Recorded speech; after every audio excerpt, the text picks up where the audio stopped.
Jason Kidd does an interview today saying it's time for Mavs fans to move forward. I want to talk about why that messaging is still wrong on today's One More Thing. I'm here because I have to be. Dallas is going to get a seat at the table. That's it. It's me versus the machine. Nice penetrating thrust to the middle. People forget about him. Hot man, the hot player. Wait. One more thing. Yeah, it is a one more thing. Thanks for being locked on the Dallas Mavericks. My name is Isaac. I'm one of your co-hosts. Covering the Mavs for the last 10 years with my friend Nick Angstead. Thanks for making Locked On Mavs your first listen of the day. Go listen to Locked On NBA Big Board for your second listen of the day, as they are covering everything with the draft. They do great stuff, big boards, and all the stuff dealing with the draft. A lot of good Cooper Flagg content, too. Today, I want to talk about this Jason Kidd interview with our friends at DLLS. If you're watching on YouTube, obviously my setup is a little weird. Got my mobile set up today, visiting family back home in Kentucky. So it looks like I'm in some vintage antique shop. That's basically my mom's house. So this is the best we could do right now, but hopefully it sounds great on audio. Doesn't look that bad. Just finished fishing with my son for the first time, and he learned that you don't always catch a fish. And tough time to try to teach a kid that. So been dealing with that for the last little bit, and watched the interview of Jason Kidd with our friends over at DLLS. He was in studio with them for a good 15-20 minute interview. You can see that on YouTube. Audio's out, I think, by now. Great interview. Kevin, Mark Stein, Tim Cato, Bobby was somewhere. I don't know. Who knows what Bobby was doing. Kat, all the fun crew over there. But there was one comment that Jason Kidd said in that really stuck with me. And I can't help. I'm just going to be honest, because Nick sent this out through our Locked On Mavs Insider program, where you get all the texts and stuff. And he kind of saw it as a positive of like, hey, it's cool that it's a step forward, to the fans of saying, hey, we need the fans. I actually took it as a negative, and I'm more dumbfounded than anything. I'm going to read the quote to you from Jason Kidd to the crew over at DLLS. This is what he says about the Luka Doncic trade. Jason Kidd says, I truly can't understand the frustration or the hurt of the trade. Luka is one of the best in the world. He was here. He played at a high level. All of a sudden, there is a change, but we have to move forward. There is a draft, and there will be another season. We truly believe that we have the best fans. We would love for them to support us, not just this summer, but going forward. Kidd continues, we're trying to win a championship. We won in 2011, and we plan on winning another one here shortly. A lot of this, so much of this is true, right? Hey, we won in 2011. We want to win another championship. We're shooting for it soon. We know the timeline. There is a draft coming up to where it looks like we're going to be getting Cooper Flagg. Super excited about that. I think you can ride the line right now of being excited about adding a generational talent in a Cooper Flagg, but also still heartbroken and grieving in a sense, or a complicated situation after losing your son, Luka Doncic. But it's the statement of we have to move forward.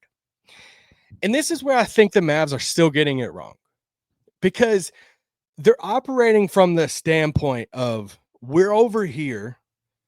They're over here. The fans are over there, and the fans got to work their stuff out for us to move forward. There's no ownership on that, on their side of it. And that's the thing that just kills me, because it's still not a messaging of we lost the trust in the fan base, or a good portion of the fan base, and we want to rebuild that. That's the messaging that you have to go for. Not this hey, man, when they're ready, we need them. We have to move forward. But, we would love their support. We need them. It's no, this is a two-way relationship. This isn't hey, we just got to figure our crap out. And, you think about it, it's over all the years with the organization and the Mavs, this trust was built up. It was built up with Dirk. And you have this generational star that's with you for his entire career. And there's loyalty from Dirk to the Mavs. There's loyalty from the Mavs to Dirk, because they had opportunities to trade Dirk. We know that. Like, they could have traded Dirk and got a ton back for him. Even later on in his career, they could have got good stuff back from him. Mark Cuban has admitted that, but he's like, no, Dirk Nowitzki has to be a Maverick. Dirk had a chance to go elsewhere, even when times were grim, to sign with other teams like the Lakers or Rockets or whoever it is. And he showed loyalty back to the Mavs and to the fan base. You go back to when was trust broken? They didn't bring back the title team, right? They let Tyson, go. They let a bunch of these guys go off the title team. They don't run it back. And as far as like over the last 25 years, that's one of those times where you saw trust broken with a fan base. But for the most part, you're building this trust with this superstar. And even in Dirk's, the last portion of his career, there was no like deliberate tanking. Even though Dirk was in this different phase, it's like, hey, we're committed to trying to win as many games as possible. I get there, towards the end there with Luka and all that. But it was like, we're going to hand big contracts to Chandler Parsons, to Wes Matthews, to Harrison Barnes. And it's like, and I get it. It's like, some of you are like, dude, this is a super decision. They shouldn't have done that. But this is a commitment of like, hey, this is what we're going after. Dirk, we want you to be like, this is our commitment to you. This is a loyalty. This is a trust built in you. And in one night, that trust is evaporated. In one night, that trust that you've built for years with a fan base is just like torn down. And you get that analogy all the time. It's like, man, of how trust is built. It takes so long to build trust, but man, it's so quick to lose it. And that's what the Mavericks did when they made a trade like that of Luka. Not just trading Luka, but it's more about how it happened. And then the messaging after how it happened. And this is why I just don't understand that it has to be a message at some point.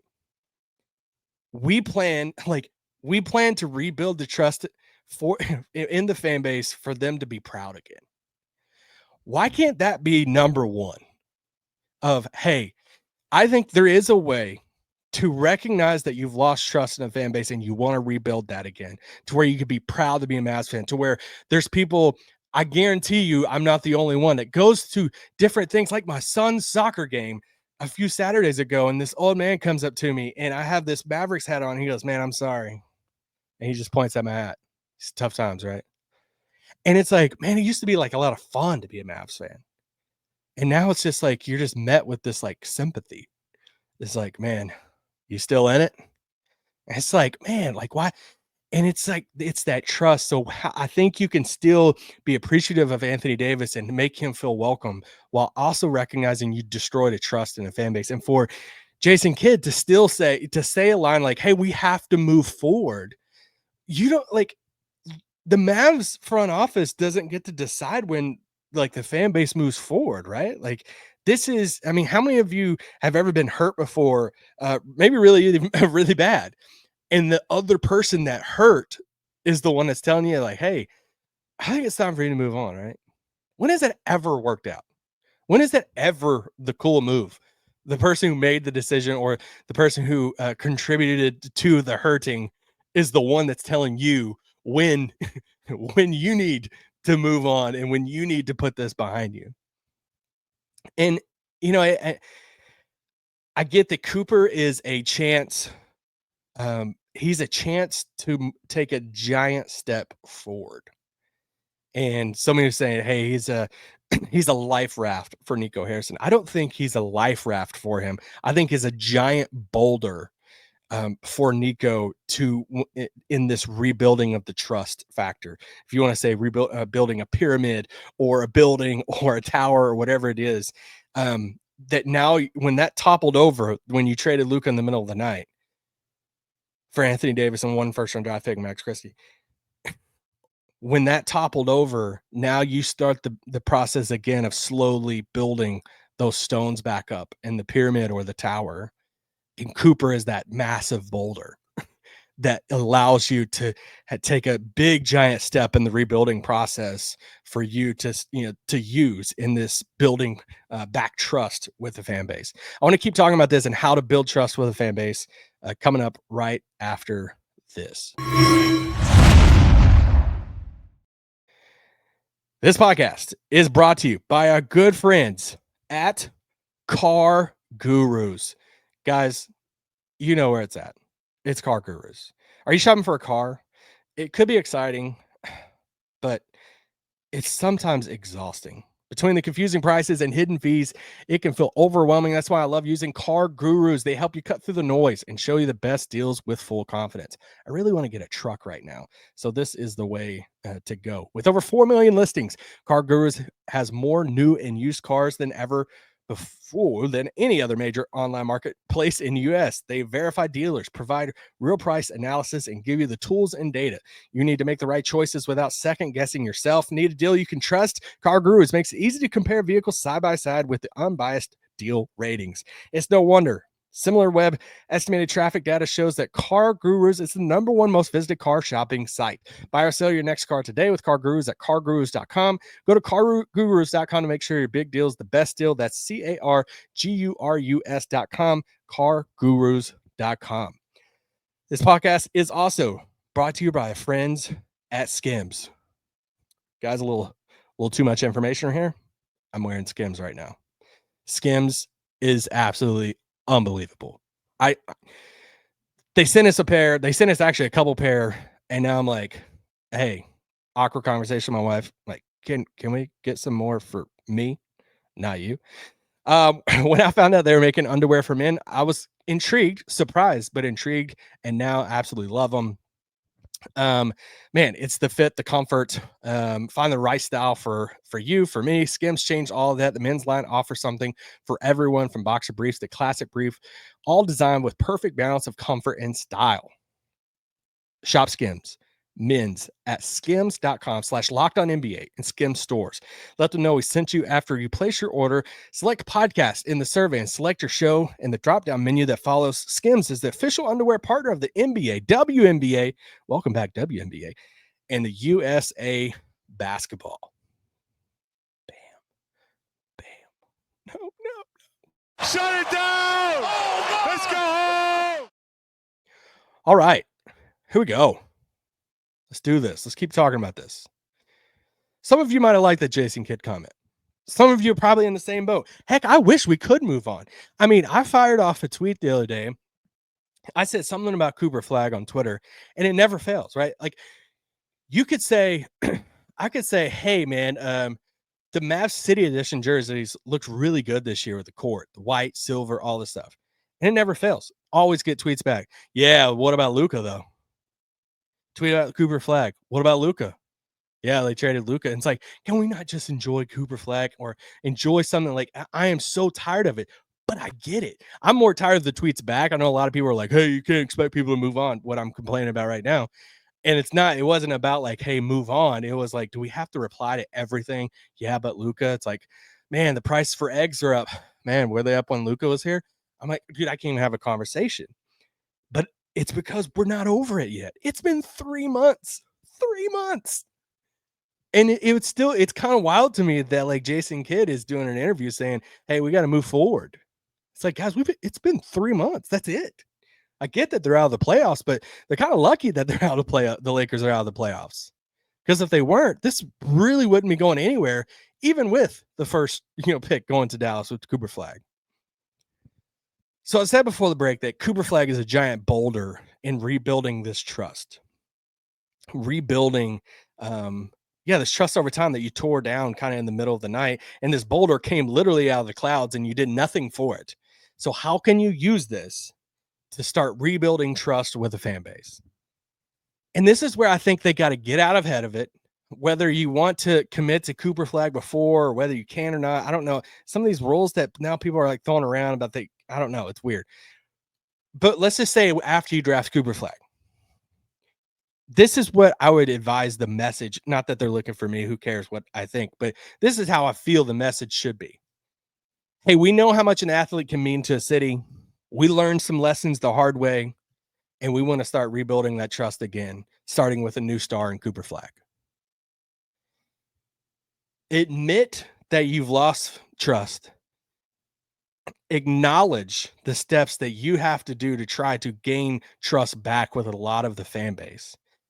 and how it's like, hey, we kind of like learned our lesson in a way of breaking your hearts with Luka, and we have this crazy another chance here to drop a superstar into your lap and to hopefully and to help you build this like trust again, because they spent 7 years, especially at the beginning, convincing a fan base early on and of us to fall in love with them and to see all the stuff and the highlights and all the stuff to connect the star to a fan base, to be ripped out in the middle of the night. And now 3 months later to say it's time to move on. It doesn't work that way. And I get it. It's like, can you admit that you're wrong while not discrediting AD? I get that. That's a thin line. I get that. And I understand what Jason Kidd was going for of like, hey, it's kind of like my frustration on Twitter, but in a bigger scale. He just wants to move on, right? He's tired of it too. He's like, man, can we just like move on and have fun? But I think still the messaging part of that is from anybody. I joked a few weeks ago. It was a few weeks ago we were doing a podcast on, hey, what do the Mavericks need to do this offseason? And we're listing out things they need to do this offseason, Kyrie's contract, free agents, all the stuff. And I kind of like half jokingly said, they just kind of all need to be quiet, right? Like, I think the best thing for Mavs fans right now is just to have no big interviews with Dumont, with Kidd, with Nico, with anybody, to just let it rest and let it sit. And for me, seeing a quote like this today of feeling like it was talking from this like pedestal on, down towards the fans of like, hey, we have to move forward. We need them, which I think it's cool. We want to win, but it was kind of like the feeling I got from it was they got to figure out their stuff. And for us to move forward, like we got to move forward. And we're kind of like past there. And it's like, admit the lack of trust. Admit that you have to do work to build that tower back up again. And Cooper Flagg is a huge boulder that you can use to do that. Start doing that. And I realize for some of you listening to this and you're yelling or you're dropping in the comments, you're like, I don't care what they do. I don't care if Nico said that. I don't care. Oh, he's going to talk about building around Cooper Flagg. He said he talks for years about building around Luka Doncic. Touche. I get that. For some people, that trust is gone. But if you're Patrick Dumont and you're still committed to Nico Harrison and the regime and everything, there has to be a shift in messaging all around of, hey, man, we're excited for this offseason, but we realize we have a lot of work to do to rebuild some trust with our fan base. And we think winning's going to help. We think Cooper Flagg or the first pick is going to help us too. We know it's going to take some time, but we're committed to rebuilding this trust with the fan base because we want our fans to be proud to be Mavericks fans. And right now, I think there's a good chunk of Mavericks fans that are not proud to be fans. And that's where the Mavericks messaging has to change. We'll be back tomorrow with another episode. If you haven't listened to Nick and Dana, make sure you go listen to that episode. I think Nick and myself will be back some point in the next day or so before I make the long journey back to Dallas. Guys, yeah, we'll talk soon. Peace out. Boo.